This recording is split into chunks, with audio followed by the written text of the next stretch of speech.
Welcome to Rome. This is The Bittersweet Life with Katie Sewell and Tiffany Parks. Hello, this is The Bittersweet Life. I'm Katie Sewell. I'm Tiffany Parks. Tiffany in Rome, Katie in Seattle, and we do have a special guest today. But before we bring her in, I want to just do a quick thank you. If you've been listening to the show every week, you know that we put out the call to try to replace my very trusty, very old traveling microphone, the very microphone that Tiffany and I started this show on back in 2013. It was kicking the bucket, we can just say. I had it repaired once before, and that lasted for a little while, and then it was falling apart. And so we put out the call asking those of you who love the show if you wouldn't mind helping us afford to buy a new microphone. And we made it. We made the goal. The microphone was ordered. It just arrived. It looks beautiful. It actually looks exactly like the microphone that we used to have, but it's, 10, 12 years newer. And so I just wanted to give a shout out to the names of the people who chipped in to help us get that microphone. So thank you very much to Jill and Joanne and Susan and Eula and Robert and John and another Susan, Linda, Stefania, and Karen. Thank you so much to all of you. And we did have one anonymous person, so thank you, anonymous person, as well, who did not want to be named. You guys are the best. And of course, it's never too late to support this show if you really love it. Just look in the show notes to find ways to keep us going. So thank you so much. Thank you. All right, Tiffany, why don't you introduce our guest? Okay, well, today we are joined by Melissa Muldoon, who is the founder of the Studentessa Matta website, which is now in its 15th year. And this website, which began as a blog about Melissa's journey to learn Italian, has since grown into a platform where she teaches Italian herself and offers online conversation practice. Melissa also hosts the podcast Tutti Matti per l'Italiano and runs the Matta YouTube channel. She's the author of 4 novels set in Florence, Arezzo, and Rome, featuring female Italian historical figures such as Isabella de' Medici, Artemisia Gentileschi, and Sofonisba Anguissola. And as if that were not enough, she also leads immersive language and cultural trips to Italy twice a year. So thank you, Melissa, so much for joining us. Oh, grazie per. I'm so happy to be here. Thank you. Wow. You've been busy, Melissa. That's all I can say. Yes, thank you so much for being here. I think both Tiffany and I have a lot of questions for you. Tiffany, do you want to kick it off? Yeah, I would love to know, because, all of us Italophiles have our own story. What is your story? How did you come to love Italy and the Italian language particularly? What was the thing that brought you to that love? Well, I'm an artist and I have had a 20-year career as a graphic designer. I went to Florence when I was in college and I didn't go there to study the language. I wanted to have a foreign abroad experience. I grew up in the Midwest. My dad was a college professor, and so we had foreign exchange students with us and I was just wanting to have my own foreign exchange program. And I went to study art. I went to study painting and I went to study art history. Most of the kids there were there to study Italian. I had 5 years of German under my belt and I had no desire to study a language and didn't think I really had a talent for a language. So I spent most of my time skipping classes because I made my teachers cry because I couldn't conjugate verbs. And when I came home, I threw away my dictionary, never thinking I would need it again. But I came home and started my career. I got married. I have 3 lovely boys. It was going great, but I wanted something only for myself. And my mother sent me a book about, I think it was Francis Mai's book, Under the Tuscan Sun. And I read it and I was really ashamed I hadn't learned more of the language, all the Italian words that were rolling around in that book. And so I surprised my husband. I just went out to a bookstore and I bought my first grammar book. And I just started learning the language. I didn't open my mouth for a full year. I was just absorbing, it was like a big puzzle I wanted to put together and figure out how all the pieces worked. And then I started reaching out as I reached the next level. I went to evening classes. I started doing everything under the sun to create this immersion at home because I couldn't travel. I had a career, I had three little kids under my desk, doodling and doing their homework. And one night, after about, I don't know, I'd been studying for a while. My husband was out traveling. I had a big bottle of wine on the desk, and I said, I have to start a blog. What's it going to be about? Of course, Italy. Because at that point, I was learning everything from the language, I was watching movies, I was learning all about the culture, reading, starting to read books. And I wanted to offer back to people who were starting their language learning journey to advice, consigli, things that I had done to reach where I was at that level. And so I started this blog, and at first it was all in Italian. And I was a purist, I was learning the language, sharing my secrets. And every time I went into a bookstore, I was always looking for that silver bullet, that book that was going to put me over the edge and make me fluent. But what really counted was writing every day on this blog site. I wrote, I had friends who joined me then became Facebook friends, or my Facebook friends joined me, and we had conversations. It gave me a purpose every day to write and think and be in Italy. If I couldn't be there physically, I created my own Italy at home. And my kids grew up thinking I was this crazy pazza matta woman who thought she was Italian. Well, I have no Italian blood at all. I've done the DNA tests. I have no bloodline at all to Italy, but it's just like something Mm. within me, something about the country really spoke to me. I like I like the family orientedness of of the culture and the food and just the art, obviously, and the language. It was just beautiful. And when I started traveling, then kids got older, took my husband to Italy. Amazing things happened when I opened my mouth and started speaking the language.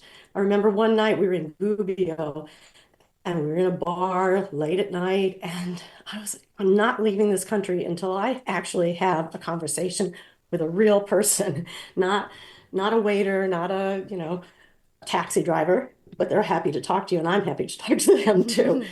The people are so amazing when you open your mouth and actually speak, and it doesn't matter if you're mixing up your words or your grammar tenses.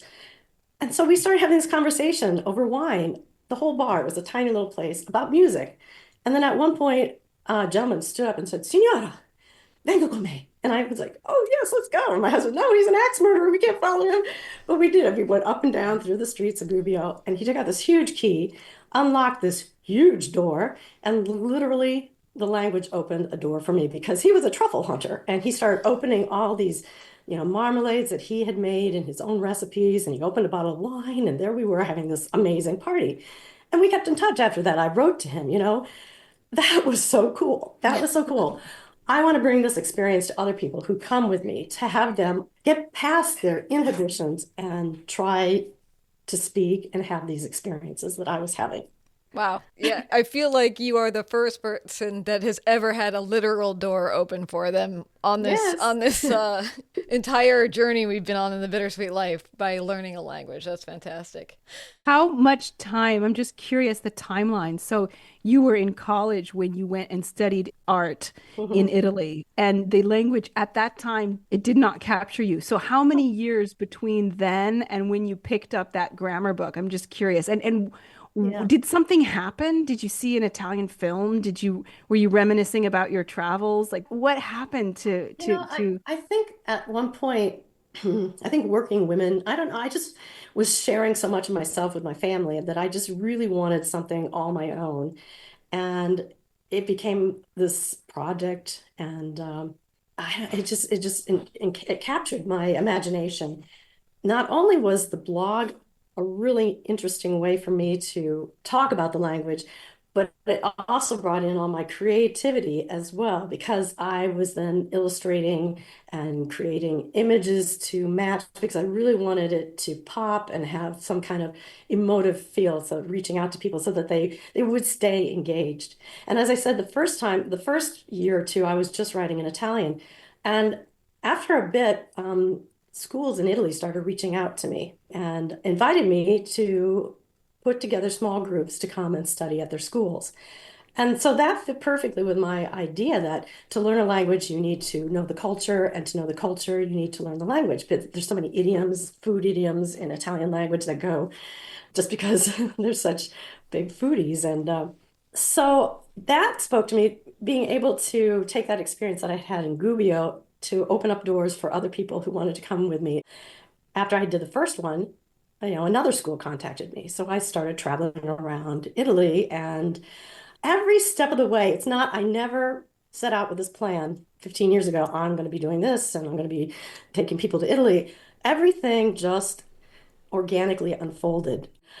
My husband said to me once after I'd been writing the blog, he said, "When are you going to write your book?" And I'm like, "What book? I'm not going to write a book." And then I sat and thought about it for a while, and I thought, every day I'm writing this blog. Every day I'm writing. Every day I'm putting together creative things to share with people. And in a way, I find writing then is very creative, and it's like painting with words. In fact, some of my reviewers have said that reading my books, it's like reading, she illustrates with words and she creates this painting with her words. The first book about Dreaming Sophia takes place in Florence, and it's kind of my own autobiography in some ways. My stay with my Italian family, the things I learned, the faux pas you make, or the inspiration, the things that you learn about Italy and how it kind of gets into you and changes you a little bit. I'm not thinking I'm going to get famous and rich from this book, but I just want to put it out there and have it be accepted and read by people. And I finished that, and then I'm like, I have all this knowledge now about making a book and writing a book. I got to write another one. So what it's going to be about. And so that's at that Yeah. point I had been in Arezzo, which is now my place, my go-to place, my hometown, my all the people in Arezzo are my family. And I wrote a book about the Giostra del Saracino, which is the big jousting festival. I just kept going, Yeah, that's good. kept writing more. That's good building upon everything. I mean, since you were saying Italians having so many things that they can talk about with food, things that you learn over time when you're learning Italian, do you actually have a typical Italian saying or thought that is like one of your favorite ones? Oh, non vedo l'ora. I can't wait to return. Non vedo l'ora di tornare in Italia. Do you feel like there's a section of Italian that you still have yet to understand? È And stato who's remoto. I'm working on it. Oh, that's so funny because I'm learning that now. I've been living in Rome for 20 years and I'm just now learning the passato remoto because my son is learning it in school. hmm And this summer I had to quiz him on all these different verbs, Yeah. and I got to the point where I'm like, I can figure out what it's going to be, even if I don't Yeah. know it. And he was doing the same. He was Yeah. figuring it out. I was figuring out. I'm like, I got the Yeah. passato Well, it's remoto. I'm mostly so a literary excited. tense. And if you can figure out the root of the verb, I mean, I read books all the time and I'm reading Sato Remoto. It's just really hard to pull it out of your brain because it Yeah. is so irregular. So So it's interesting. unexpected. I got into teaching actually. At one point, I made this kind of like change because I was the studentessa, learning, learning, learning. And then all of a sudden, here, it was in Montepulciano. I had my group of people, and we were going on an excursion. And there are other people from Il Sasso, which is the school in Montepulciano, Silvia Telli's school. And this woman came up to me and she goes, "Melissa, I'm learning all this stuff in my class, but I have no one to practice with. And it's difficult because I'm not grasping concepts. I'm not having the practice that I need. Would you sit down with me and go over my homework with me?" And I thought, this is interesting. I can help people in this way by just reviewing things with them. And then during COVID, my programs were shut down. Obviously, we couldn't travel. And so then I started teaching online, and I went through qualification for this online serving tutor service. And then I thought, one of the first assignments I had was a high school student, honor student, who needed to learn the passato remoto. And I got this request, and I was like, oh my goodness, so I'm studying the whole week, getting ready to study, teach this kid passato remoto. But then I realized when I met him, he could barely conjugate present tense verbs. They basically just wanted him to recognize it. Take like the first five most important Italian verbs. And so when you come across Pinocchio, when you open Pinocchio, it's filled with passato remoto, the first, two paragraphs. If you can train yourself so you don't freak out when you read a book and you see it, you can identify it and you can figure out pretty much what's being said. So when I figured that out, I'm like, okay, I got this. And then we went on, easier after that. But How long do you think you were studying Italian before you started teaching it? mm, so the blog's about 15 years old, but I had started about 5 years prior to that. So I don't know. I always think to myself, I'm not fluent yet, but I think fluency now is relative. If you can make somebody laugh and you're having a good time and you're just kind of stumbling through it, that's a form of fluency. And I'm really hard on myself because I'm like, I can be better, I can get better, I can, all the prepositions, you're still, there's so many nuances. But on the other hand, I think a teacher who understands the struggles of coming from an English background is also useful for students who, I have a lot of Italian people ask me grammar about it English, and I'm like, I don't I know know. because I just grew up speaking it. I understand the structure I better. learned English grammar better when I started learning Italian. Like, what's the conditional? What's the preposition? What's the, direct object? Blah, blah, blah. And it's true. People come to me and I start teaching them and working with them, and they're like, I'm glad I picked you because, I've worked with Italian. Nothing wrong with, I have loads of Italian teachers who are lovely, but they just kind of rattle things off and they don't understand my struggles coming from an English, background. Hmm. I kind of been there, done that, and I know, for example, when I started learning Italian, I brushed through those first beginning chapters or pages really about how to pronounce Italian sounds. And it came back to bite me. I was not pronouncing my double consonants. And in Venice, one friend said, Melissa, make sure you prolong the N in anno, because you're not. It's not a good thing.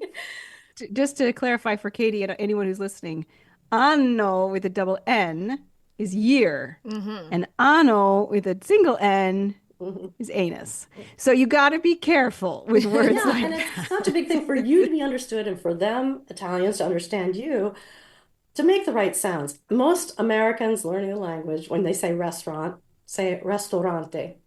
It's ristorante. You have to have that E. You have to really concentrate, make those The vowels. vowels, because in Italian, vowels are very pure, and in English, they're very muddled. So you can kind of get away with muddling your vowels And in you have English, to and you finish cannot in that word Italian. too, because that's very important to tell you whether it's a masculine, feminine, and everything falls, everything's married, adjectives, everything goes together.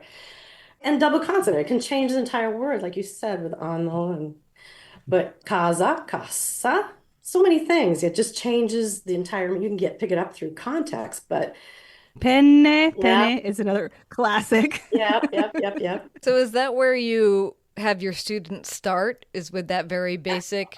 Because I was going to ask you when it comes to teaching people a brand new language, say you have a student that comes to you being basically knowing nothing. Mhm. Where do Yeah, you so even so begin? I go through that. I go through like sogno, sono.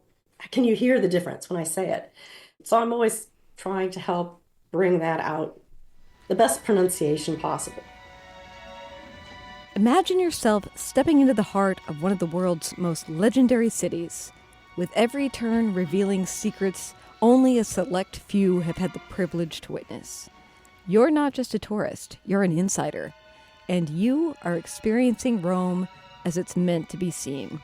This October, from the 5th to the 11th, 2025, for one unforgettable week, Tiffany and I are offering you the chance to embark on an exclusive, tailor-made journey through the Eternal City. Each morning we'll be your expert guides, taking you to Rome's hidden gems, places not found in guidebooks, places not crowded with tourists. We're talking about secret courtyards, forgotten chapels, and ancient ruins off the beaten path, and you'll see it all while learning about the stories that have shaped this magnificent city. But it's more than just sightseeing. It's about experiencing Rome. From sipping coffee in a secluded cafe overlooking the city to wandering through quiet, century-old streets where the footsteps of history seem to echo, and every moment is crafted to make you feel like you've unlocked the city's most intimate secrets. This is me, Katie, here, with your invitation to step beyond the surface of Rome, to go deeper, to truly connect with a place that has captured the world's imagination for millennia. But here's the thing. This isn't a trip for everyone. It's a once-in-a-lifetime opportunity for those who want to invest in something more meaningful than just another vacation. You're not paying for just a tour. You're paying for a personal experience that might change how you see the world. So if you're intrigued, if you're ready to take that step and discover Rome in a way that only a lucky few ever will, then don't wait. Reach out to us now. Let us show you Rome like you've never seen it before. You can find details at our website, thebittersweetlife.net. You can also email us, bittersweetlifepodcast@gmail.com. Ready to make some history? Let's walk through it together this October. And give yourself something to look forward to. Back to the show.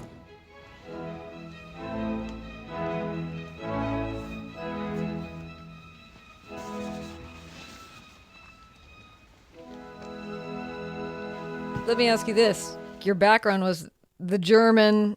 You did terribly at the German. You hated the German. Then you love the Italian and go full bore on it. I mean, do you think that anyone can learn a language at any time? Or do you feel like, you were wrong in your assessment about how terrible you were at German? You were actually probably better than the average bear, and Yeah, yet... probably, but it scared me. I hated standing up and talking in German class when you have to give your responses. And I think if it comes from deep inside and you really, really want to learn, there's no stopping you. If it's extrinsic and people are saying, oh, you got to go get an A, or you got to go do this, and you got to get this to go on and do something else, you don't have that much invested in it. And at that time, I think I just totally, it was just all burning inside me. I just wanted to do it. So, and I think you can learn at any language. I think it's a big cop out, a big excuse. If people say they don't, I'm too old to learn it.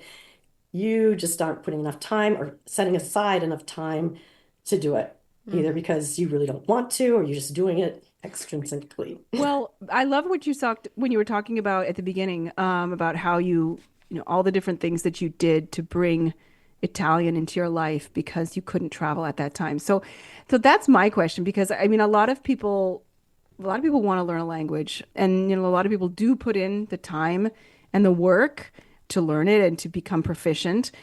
But beyond maybe a trip here and there, they don't have the opportunity to speak the language in their own hometown.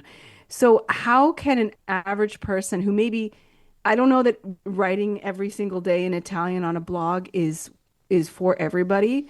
So do you have any other Oh tips yeah, for level. people to bring the language into their Yeah. daily life? It's not only writing about it. You have to be speaking it, listening to it, having it multiple ways. You can watch a Netflix movie now in almost any language. You can change over the settings so you can hear the language. Audiobooks, I think, are the best ways to achieving fluency. So I started a book club because I was watching a Netflix movie, Silvia Zucca's La Guida Astrologica di Cuori Infranti. So I ran out and I got the book and the audiobook, and I started listening to it. And I'm like, this would make a really cool book club. So I threw it out there that afternoon. I just put it out there, and by the end of the night, I had like 3 people sign up already. And it's a difficult book, but I create reader notes, and we read the book, and I threw this out at the very first meeting. I said, and you know what? By the end, I'm gonna have Sylvia Zucca come onto our book club Zoom call, and she's gonna talk to us about her book. Laughingly, ha ha ha. But as we got into it and we were coming to the end, I'm like, hey, wouldn't that be really cool if we really got Sylvia Zucca? And so I looked all over the internet and I contacted her. And by 6 o'clock the next morning, she responded, oh my God, I can't believe it. American women are reading your book, my book. And she was so thrilled. She invited herself onto my show or onto my book club. And we got to be friends. And when I showed up in Milan a year later, she and I went out and we had a afternoon together, and she showed me her Milan, as she called it. And I think what I love about the Italian language, I know I'm getting off track of the original question, but I become a different person when I speak Italian. I pretty much am a homebody. I like to just do my thing, do my work, do my writing, do my creative stuff at home. couldn't care if I talked to anybody for 3 weeks. When I go to Italy, it's all about I will talk to anybody who will talk back to me, and I will, and they do, and we become friends, and all of a sudden we're having these experiences, just like the waiter at one of these little seaside towns. Turned out his girlfriend was a medic at the Giostra, and all of a sudden we were like, oh, we had this in common. We were talking, and I just like the connections, and I become a more open. I don't know what it is about the language, but it just not everybody's like that. And I understand when they're learning, they're intimidated about speaking with other people. Mm-hmm. But I'm like, I chose Mata as my crazy student because I think wonderful things happen when you really open up and you just forget about, you forget about your inhibitions. Forget about being right, perfect.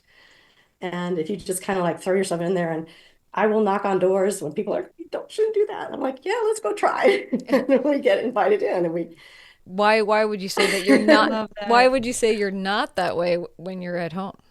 um I like to get things done. I'm very focused. I like my creativity. I like to be creative at home, and I set that aside when I go to Italy. I'm not there to focus on fixing my website. One last question. Hmm. I see you live in Austin, Texas, when you're not in Italy. Very different from Italy. Would you ever consider, especially as your kids maybe are getting older, I don't know where they are, if they're out of the house yet or not quite, but like, would you ever move to Italy? I don't think so. I like my American life. I like the ease of my American life, but I spend 3 months of the year in Italy because I like the adventure. I like traveling around Italy. And my Italian friends say you've been probably more places in Italy than I have. I live in Rome or Milan, and when we go traveling, we have to go see family, or we only go one place. And I go visit my homestay teachers, or I drag my husband place. He doesn't speak Italian, but he's my autista, and he will go anywhere I go. And I don't want to marry Italy. I want to have the love affair with Italy. So I rent apartments. I don't, everybody said, when are you going to buy your house? And I don't really want to be tied to one place in Italy, but I want to embrace the entire country, so to speak, and have the flexibility. But Arezzo, like I said, that is my all go-to place. I just love it there. Well, we're going to put your website in the show notes, but do you want to tell people how to find you if they need an Italian teacher or any other of the Yeah, you can find me. I'm still at www.studentessamatta.com. It's studentessa. It's kind of people have a hard time with that, but Mm. matta.com.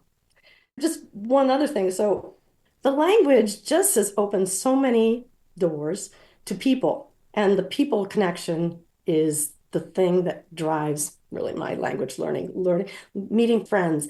Amazing things can happen, I think, if you really put your mind to it.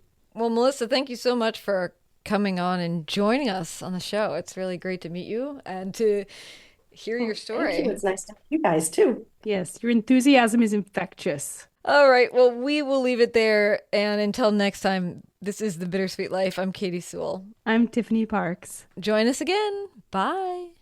It's rare to find a podcast that has aired for over a decade, but this podcast is one, and you can be a sponsor of it, reaching a loyal group of engaged and thoughtful people who relish travel, new experiences, and lifelong learning.